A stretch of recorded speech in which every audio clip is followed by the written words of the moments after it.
여러분 안녕하세요. 이재유 사이언스TV의 장희성 강사입니다. 자, 오늘은 전자기 휘트스톤 브릿지에 대해서 한번 알아보도록 하겠습니다. 휘트스톤 브릿지, 발음도 어려운데 일본어로 하면 호이토스톤 브릿지라고 이렇게 읽어줍니다. 자, 이 휘트스톤 브릿지다라고 하는 것은 어떤 것을 말하느냐? 저항이 R1, R2, R3, R4가 이렇게 사각형의 형태로 연결이 되어 있고, 그리고 R1과 R3 사이에, 그리고 R2와 R4 사이에 이렇게 전선을 이어서 중간에 G라고 하는 검유계, 갈바노메타라고 하는 전기가 흐르는지 흐르지 않는지 어느 쪽으로 흐르는지 판단할 수 있는 기계를 연결해 놨다라고 합니다. R1과 R2 사이와 R3와 R4 사이를 이렇게 전지로 연결을 해서 이렇게 회로를 만들었다라고 합니다. 이 휘트스톤 브릿지에는 조건이 있습니다. 어떻게 되느냐? R1, R2, R3, R4의 값에 따라서 여기에 전류가 흐를 수도 있고 흐르지 않을 수도 있다. 그런데 정확하게 휘트스톤 브릿지다라고 하는 것은요, G라고 하는 검유계에 전류가 흐르지 않을 때에 그 상태를 우리는 휘트스톤 브릿지다라고 합니다. 자, 그럼 여기에 전류가 흐르지 않는다라고 하시면요, 자, 이곳을 A다라고 하고 이곳을 B다라고 해볼게요. 그러면 A 지점과 B 지점의 전위의 차이가 있다 없다? 없다라는 뜻이 되겠죠. 전위의 차가 있다면 어느 한쪽은 높고 어느 한쪽은 낮을 테니까 높은 곳에서 낮은 곳으로 전류가 이렇게 흘러가겠죠. 그리고 낮은 곳과 높은 곳이 있다면 또다시 이렇게 흘러가는 역할을 할 텐데, 얘네가 전류가 흐르지 않는다라고 하는 것은요, A 쪽에서의 전위 VA와 B 쪽에서의 전위 VB가 서로 일치한다라고 하는 뜻이 되겠습니다.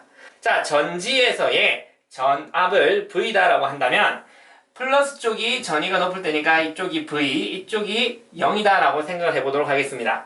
그러면 쭉 따라가면 여기서도 전위는 V, 여기서도 전위는 0이다 라고 생각을 할 수가 있겠습니다. 자, 이 상태에서 전류가 흐른다. I라고 하는 전류가 흐를 겁니다. 그런데 이 I라고 하는 전류가 분기점을 만났으니까 위쪽으로는 I1만큼, 아래쪽으로는 I2만큼 흐른다라고 생각할 수가 있겠죠. 이렇게 위쪽으로 흐른 I1의 전류는, 자, 여기 분기점을 다시 만나지만 아래쪽으로 전류가 흐르지 않는다라고 했으니까 그대로 같은 양이 I1의 R3까지 흘러갈 수가 있겠죠.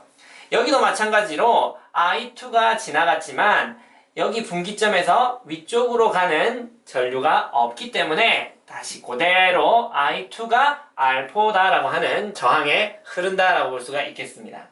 자, 그러면 이 상태에서 여기에 전위는 일정하고 VA와 VB의 전위가 같기 때문에 R1에서 생기는 전압 강화와 R2에서 생기는 전압 강화가 서로 같아야지만 V1과 V2의 값이 같다라고 얘기할 수가 있겠죠. 거기에 대해서 식을 한번 세워보시면요, R1에서 생기는 전압 강화 I1, R1은 뭐가 같다? R2에서 생기는 전압 강화 I2, R2와 같다라고 볼 수가 있습니다. 그러면 이 식을 정리해보시면 I1분의 I2다라고 하시면 R2분의 R1이다, 이런 식으로 바꿀 수가 있습니다. 자, 그럼 마찬가지로 VA와 VB의 전위는 같은데 여기서는 0이 나와야 되니까 전류가 이렇게 흘러서 전압이 0이 되고 전류가 이렇게 흘러서 전위가 0이 되니까 이곳에서도 전위의 차이가 일정하다. 즉 R3에서의 전압 강화와 R4에서의 전압 강화는 같아야 된다는 것을 또 알 수가 있습니다. 그래서 그 전압 강화를 한번 식으로 나타내 보시면 I1, R3는 I2, R4와 같다. 똑같이 I1분의 I2다라고 하는 형태로 바꾸시면 이러한 형태가 나올 수가 있겠습니다. 자, 그러면 위에 있는 식과 아래에 있는 식이 I1분의 I2다라고 하는 값으로 일정하게 되니까 이런 식으로 정리할 수가 있게 되고, 또 분모를 올려주고 분모를 올려줘서 계산을 한다라고 하시면 R1 곱하기 R4는 R2 곱하기 R3와 같다라고 하는 이러한 식이 나오게 됩니다. 자, 그래서 이 식이 바로 휘트스톤 브릿지의 공식이 된다라고 얘기할 수가 있겠습니다. 즉, 중간에 검유계에 전류가 전혀 흐르지 않는다라고 하시면 위쪽에서의 전압 강화와 아래쪽에서의 전압 강화는 항상 같아야 된다. 서로 같아야 된다. 그래서 정리를 해보면 R1 곱하기 R4의 저항은 R2 곱하기 R3의 저항과 같다라고 볼 수가 있겠습니다. 즉 R1 곱하기 R4 서로 마주보고 있고요. R2 곱하기 R4가 서로 마주보고 있어서 휘트스톤 브릿지 상태에서, 즉 전류가 흐르지 않는 상태에서는 R1 곱하기 R4는 R2 곱하기 R3와 항상 같아야 된다라고 하는 조건이 나오겠습니다. 자, 그러면 이러한 휘트스톤 브릿지 공식을 우리는 어떻게 이용할 수가 있느냐? 예를 들어서 R4에 위치한 저항을 가변 저항, 즉 저항의 수치를 바꿀 수 있는 저항기다라고 생각해 보도록 하겠습니다. 그러면 자, 이 상태에서 여기에 전류가 흐르지 않을 조건은 R1, R2, R3는 고정값이지만 R4의 값을 바꿔서 R1 곱하기 R4가 R2 곱하기 R3와 같아지게 만드는 R4의 값을 찾는다면 우리는 휘트스톤 브릿지 공식에 의해서 R4의 값도 찾을 수가 있다라고 볼 수가 있겠습니다.